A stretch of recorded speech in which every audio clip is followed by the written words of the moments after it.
power of the mantra? Well, it all started about a year ago this time, where my daughter, no, let me correct you, my daughters got engaged within 24 hours of each other. Yes, it was a very exciting time, and I thought I was going to have a lot of work, but it turns out that these days that the brides do their own choosing everything. So I was pretty good about that. I'm not a detail person. I'm the big picture person. So they told me, you know, Mom, we'll get the vendors and we'll get the venue and we'll do this and we'll do that. And I was like, okay, I'm good with that.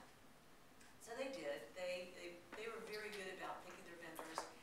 And then my daughter, the first daughter getting married is the middle daughter. She had moved to Virginia. So she did a lot of long distance stuff. And then it got to the point where I needed to do the little things. She'd call me and say, Mom, can you do this? And Mom, can you do that? And you know, as long as I was told what to do, I was really good. And then my younger child, who's getting married in March, my other child just got married last weekend also. She got a job full time, so she couldn't do the things that she was doing. So I had to then do the, Mom, can you do this? Mom, can you do that? And again, everything was great. As long as you told me what to do, I could do it. I was great. No frustration level. Life was simple. Life was easy. This is going to be a breeze. People would ask, oh, are you busy? Oh, not really. Everything's pretty easy. Well, about a month ago, started to gear up, get really ready for the wedding, and I started doing the brochure. I got into my Microsoft Publisher because I learned how to do that. And I did the brochure for the hospitality bags, handled that, did the brochure, the pamphlet for the wedding, did that, and I did like the big picture thing. I made the whole thing up, and then I shipped it off to the girls and said, you clean it up because you know how to do that.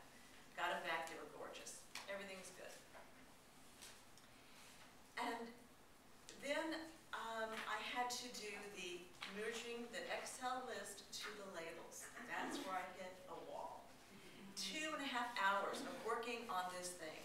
And I, you know, as the hours and the minutes went on, I'm getting more frustrated and angry, and I'm just like, I call my youngest daughter up who's here and I say, you have to come over right now, and finish this up for me because I can't do it. I can't do it. She goes, okay, Mom, I'll be home. I'm gonna go run and I'll be home. I'll come up. No, now, you have to come over now.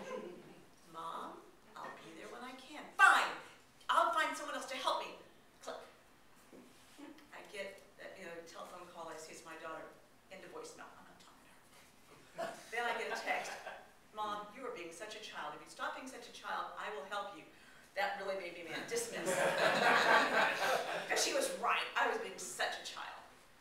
And I did get it. She didn't. I would not help me. I found someone else to help me. I got the labels merged. Got the letter out. And a couple days later, I'm kind of reviewing my actions. I'm thinking, oh my God, if this is how I act over labels, what is going to happen when the wedding comes? I'm going to be this raving lunatic. And I was thinking, how can I get myself in gear? How can I get myself more grounded, more focused on relaxing and enjoying the moment? Because I really wanted to be in the moment. I really wanted to enjoy my daughter's wedding, be calm and loving and the person I normally am. And I realized, I remember a friend telling me that a year ago her daughter got married. And she said, you know, Sharon, I went crazy for a while. And I realized what was important. The important thing is, and we're both Jewish, is the chuppah, which is a canopy that the couple get married under, signifying their home together, their life together, that they'll be married and they'll have a beautiful life together. That was the important part. That was the goal. That was the mission. The tasks were superfluous because whether we had either dinner was good or whether things had on time, the reality of it is that she was going to be married. She was going to be with the man that she loved and have a beautiful life together. So that was the focus, that was the mantra. And every day I would say, nothing else matters except for the chuppah, the marriage, and her lovely life together. I said that every day, several times a day, when anything would come up, I would say that mantra, and it would bring me back to task, to the mission, and the purpose of what was happening and why we were doing all this. So come the weekend of the wedding, I'm doing pretty good. My in-laws had a dinner the night before, and we had over 100 people from out of town. And she decided not to do place settings, that people just chose their places, and that was not a good thing. But trying to get 100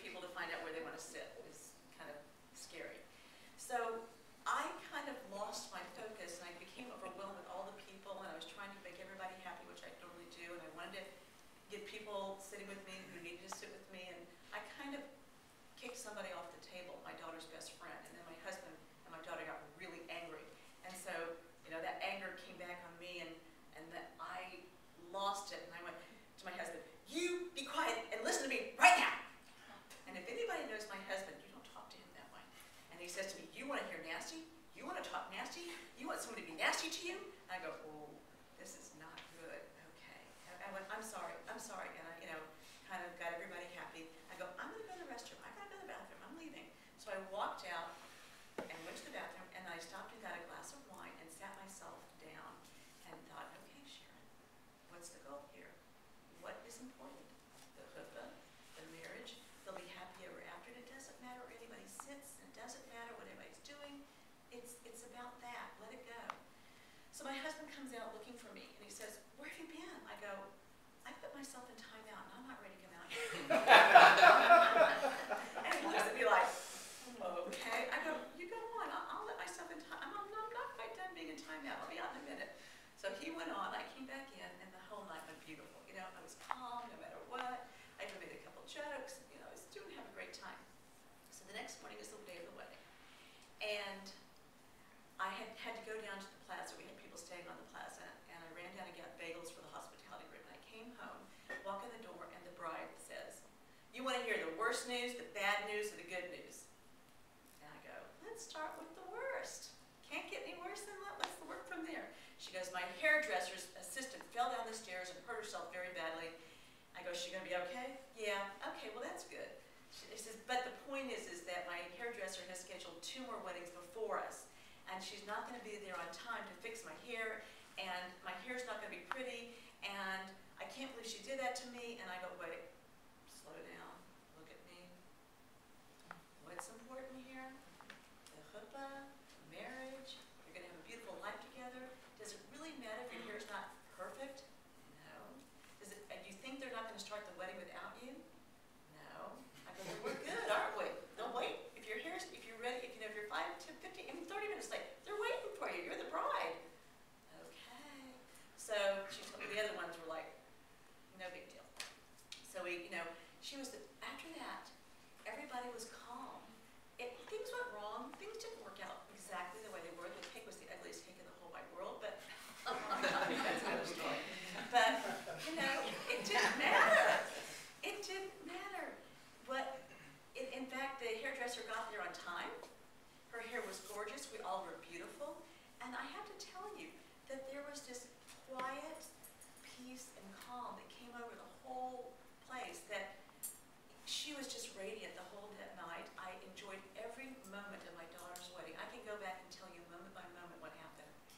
And I got to dance